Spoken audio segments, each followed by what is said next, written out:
If you mention 0W-20 versus 0W-30 online, and you'll find no shortage of strong opinions. One camp insisting thicker oil is safer, the other pointing out that manufacturers spec thinner oil for a reason. Both sides sound sure of themselves. Neither usually backs it up. So this is an attempt to actually check, pulling real product data sheets and gathering as much used oil analysis data as could reasonably be found to see what an honest, evidence-based comparison of 0W-20 and 0W-30 actually shows. 0W-30 actually predates 0W-20 by roughly a decade. Mobil 1 had a 0W-30 on the shelf by the mid to late 1990s, and Volkswagen was factory filling it in European models around 2000 under its own long-life specification, well before either grade became a mainstream American product. 0W-20, by contrast, only really entered the US market in the early to mid-2000s, arriving alongside the ILSAC GF4 specification introduced in 2004, and even then, it stayed a niche, hard-to-find product on store shelves for years, well behind 5W-20 and 5W-30 in popularity. What changed everything was CAFE fuel economy regulation. As fuel economy targets climbed through the 2010s, automakers pushed hard for thinner factory fill oils, and 0W-20 went from a rare specialty grade to the fastest-growing viscosity in the American market, now representing close to a quarter of the global engine oil market, standard equipment across most Toyota, Honda, and Ford lineups. Europe took a different path, where ACEA approval codes have historically been built around a higher minimum film strength. BMW, Mercedes-Benz, and Volkswagen still commonly specify 0W-30, 5W-30, or thicker under their own internal codes, even on engines that share architecture with vehicles sold elsewhere. Most of the recognizable premium synthetic brands in US do not treat 0W-30 as a mainline product. Mobil 1 Extended Performance, the flagship long drain line from ExxonMobil, is sold in 0W-20, 5W-20, 5W-30, and 10W-30. There is no 0W-30 variant in that lineup at all. Pennzoil Ultra Platinum is sold in 0W-20 and 0W-40, skipping over 0W-30 entirely. And Castrol Edge's core United States lineup covers 0W-8, 0W-16, 0W-20, 5W-20, 5W-30, 5W-50, 10W-30, and 10W-40. Again, no 0W-30 in the mainline product. The only place any of these three brands sell a 0W-30 in the American market is under a separate European subline: Mobil 1 ESP, Pennzoil Platinum Euro LX, and Castrol Edge Euro. That's a consistent pattern across three competing companies, and it says something concrete. 0W-20 is positioned as the American default, while 0W-30 is treated as a specialty product built around European approval codes, not as a direct upgrade path within the domestic line. Under the API's own licensing framework, engine oils are fuel economy tested using a procedure called Sequence 6B, and 0W-20 or 5W-20 oil has to demonstrate a fuel economy improvement of at least 2.3% after 16 hours of aging and at least 2.0% after 96 hours of aging to earn certification. A 0W-30 or 5W-30 oil only has to clear 1.8% and 1.5% respectively, a meaningfully lower bar at both checkpoints. Under SAC J300, a 0W-20 oil has to fall between roughly 7.9 and 9.3 centistokes when measured at 100 degrees Celsius, which is the industry's standard proxy for operating temperature. A 0W-30 has to fall between roughly 9.3 and 12.5 centistokes at that same 100 degrees. That means a 0W-20 sitting at the top of its range and a 0W-30 sitting at the bottom of its range can be separated by a fraction of a centistoke, and two oils both labeled 0W-30 can differ from each other by more than 3 centistokes and still be legal. To keep this concrete rather than abstract, this comparison uses 6 specific products: Mobil 1 Extended Performance 0W-20 and Mobil 1 ESP 0W-30, Pennzoil Ultra Platinum 0W-20 and Pennzoil Platinum Euro LX 0W-30, and Castrol Edge 0W-20 and Castrol Edge Euro 0W-30. These are popular, well-documented oils from 3 major brands, used here simply as a working example of what these 2 viscosity grades look like in practice. Every number from here on comes from one of these 6 products.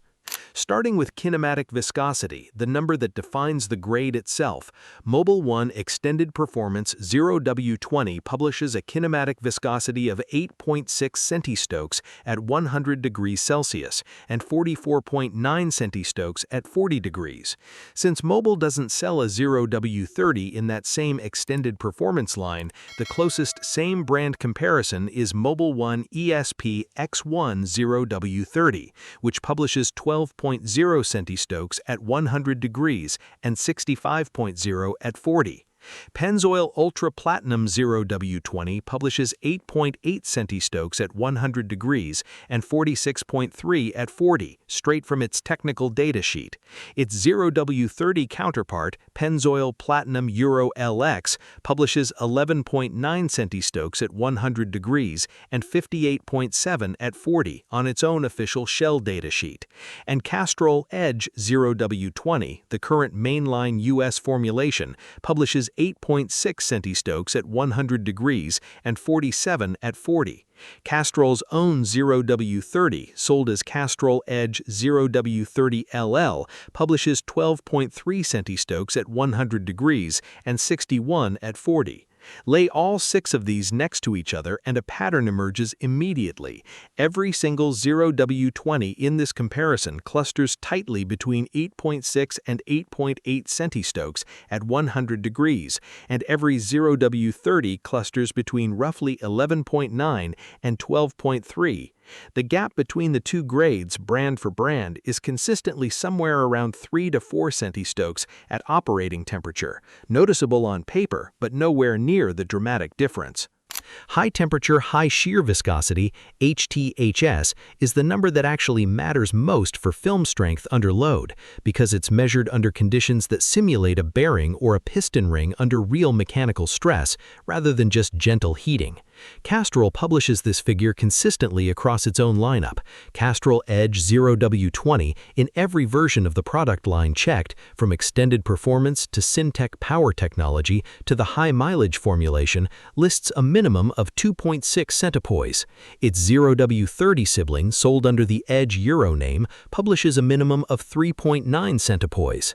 Pennzoil Ultra Platinum 0W-20 sits in the same range, with the company confirming a figure of 2.6 centipoise directly to a customer inquiry. On the 0W-30 side, Mobil 1 ESP tells a more consistent story. Independent lab testing of both the US and Chinese versions of the product measured HTHS at 3.53 centipoise, matching the figure Mobil has published on its own European datasheets for years. Pennzoil Platinum Euro LX 0W-30 lands in the same neighborhood, with Shell's own technical datasheet listing an HTHS of 3.5 centipoise. Every 0W-20 in this comparison sits at or near the SAE floor for its grade, 2.6 to 2.7 centipoise, while every 0W-30 with a real published number lands at 3.5.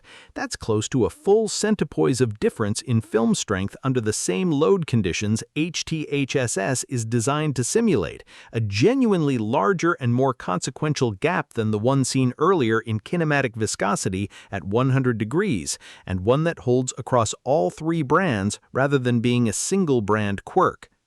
Viscosity Index tells a similarly nuanced story. Mobil 1 Extended Performance 0W-20 publishes a viscosity index of 173, while Mobil 1 ESP X1 0W-30 publishes 180. Pennzoil Ultra Platinum 0W-20 publishes 172, while Pennzoil Platinum Euro LX 0W-30 publishes a notably higher 204. Castrol Edge 0W-20 publishes 162, while Castrol Edge 0W-30 LL publishes 205. In every one of these 3 brand pairs, the 0W-30 carries a meaningfully higher viscosity index than its own brand's 0W-20, and one that points toward the 30-grade oils in this set using a more temperature-stable base oil or additive package, not just a thicker one. Cold start behavior is where these two grades are genuinely almost identical, which makes sense given both start with the same 0W rating. Pennzoil Ultra Platinum 0W-20 publishes a pour point of -48 degrees Celsius, while Pennzoil Platinum Euro LX 0W-30 publishes -51, the 0W-30 actually holding a slightly better cold flow number here, not the 0W-20.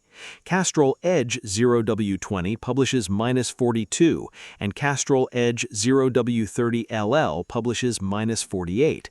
Cold cranking simulator values follow a similar pattern. Pennzoil Ultra Platinum 0W-20 comes in at 5,670 centipoise at -35 degrees, Pennzoil Platinum Euro LX at 5,800, Castrol Edge 0W-20 at 5,900, and Castrol Edge 0W-30 LL at 5,930, all comfortably under the SAE ceiling for a 0W rating, and all within a few hundred centipoise of each other regardless of grade. NOAC volatility, the percentage of oil that evaporates under sustained heat, which matters directly for oil consumption, is the hardest number to compare here simply because most of these products don't publish it at all on their retail data sheets. Where it is available from a Castrol Edge High Mileage 0W-20 sheet, it comes in at 11.6% loss. Mobil 1 Extended Performance 0W-20 sits at roughly 10.1%. Pennzoil Ultra Platinum 0W-20 was measured at 12.5% in its most recent publicly documented test. On the 0W-30 side, Mobil 1 ESP has been independently measured between 7.8 and 9.1% across several samples taken over the past few years, with an older, discontinued version of the same product line testing closer to 5.6% before a later reformulation pushed the number up. Pennzoil Platinum Euro LX 0W-30 has come in consistently around 9.1 to 9.2% across separate samples taken years apart. Mobil ESP and Pennzoil Euro LX 0W-30 land lower in volatility than either of the two 0W-20 oils here. A thinner oil is not automatically the one that evaporates less under heat. Base oil quality and additive treatment are doing more work on this number than viscosity grade is.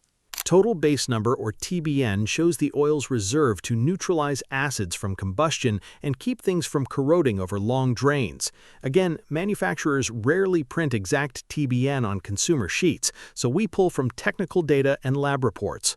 Mobil 1 Extended Performance 0W-20 typically lands between 8 and 10 milligrams of KOH per gram. The ESP 0W-30 version measures 7.6. Pennzoil Ultra Platinum 0W-20 sits around 8.5. The Platinum Euro LX 0W-30 falls in the normal 7 to 9 range for European C3 oils. Castrol Edge 0W-20 varies from about 5.7 to 8.5, depending on the exact formulation. The Edge Euro 0W-30 follows a similar pattern. All 6 oils carry respectable acid neutralizing capacity. In the end, base stock quality and additives matter more for real-world protection than the viscosity grade on the bottle. Put all of this together and the picture that emerges is more tangled than either side of the online debate tends to argue, but it's not neutral either. It just doesn't break the way people expect. The kinematic viscosity gap between 0W-20 and 0W-30 across 3 major brands is consistent and measurable, but modest, a few centistokes at operating temperature, not a fundamentally different fluid. HTHS tells a sharper story. Mobil ESP and Pennzoil Euro LX, the two 0W-30s with solid data, sit close to a full centipoise higher than the 0W-20s in this set, a real and mechanically meaningful gap in film strength under load. NOAC volatility runs in the opposite direction from what most people assume going in. The two 0W-30s evaporate less under heat than either of the two 0W-20s tested here, so viscosity grade alone isn't a reliable predictor of which oil holds up better under sustained heat. And the cold start numbers, the entire reason both oils qualify as 0W in the first place, stay close enough between grades that the difference is unlikely to matter outside of extreme climates, though the 20 grade does hold a small, consistent edge. Line all 4 of these up and no single grade wins across the board. The viscosity number on the bottle predicts less than it appears to. Base oil quality and additive formulation are doing more of the real work brand by brand than the simple 20 versus 30 label ever does. UOA comparison. Alongside the viscosometrics, this investigation also tried to build the same kind of side-by-side comparison using real used oil analysis reports pulled from owners running these same 6 products. That attempt is worth describing honestly because it didn't come together as cleanly as the datasheets did. UOA reports come from real, independently submitted samples, but they're scattered by nature. Different owners, different engines, different labs, different driving habits. None of it standardized or controlled. Some reports are thorough, some are missing fields entirely, and trying to pull one clean, consistent verdict out of them, scattered as they are across forums and lab archives, turned out to be genuinely difficult. People who spend years studying this data professionally will tell you why. Drawing a real conclusion from a single engine takes dozens of consistent samples over time, and drawing a conclusion across a whole population of engines takes hundreds, nowhere near what a few forum-sourced reports can offer. A single reading taken in isolation can also be deceptive in ways that have nothing to do with the oil itself. None of that makes these reports worthless, and a few of the more interesting individual cases are still worth walking through, but it does mean this section can't offer the same clean, confident comparison the product datasheets did.